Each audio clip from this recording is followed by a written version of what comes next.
The Australian pelican can be found roosting on sandbanks or rock platforms, swimming in lagoons, bays or estuarine waters. And the most characteristic feature of this pelican is the elongated bill and its massive throat patch. This bill can grow to 50 centimetres long and plays a very important role in feeding. The lining of the bill is very sensitive, which means that they can help locate fish in murky water. Murky water, Marlon, you want to try?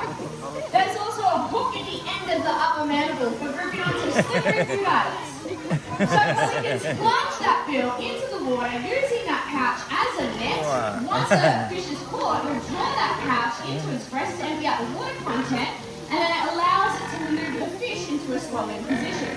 When fully extended, that bill can hold up to 13 litres of water. This does make them especially vulnerable to being hooked and entangled in active and discarded fishing lines.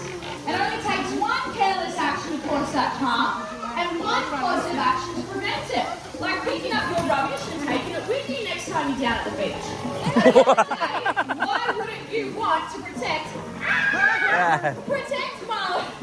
Magnificent animals like marlin. You can't get me. No, he's really famous for something, guys, and that's his strut out of here. Marlin, no, we're not coming back up here. That's alright. You are a cheeky little bird, aren't you? The reason why he's having a tantrum is he doesn't actually want his segment to finish. But Marlon, it's only a 20-minute show. And we can't have a pelican show. Can you hop back in the water for me, buddy? That's it, go back in the water. Everyone can see you big flying. You like to show off. I get it, go on. There you go. Come on, Marlon.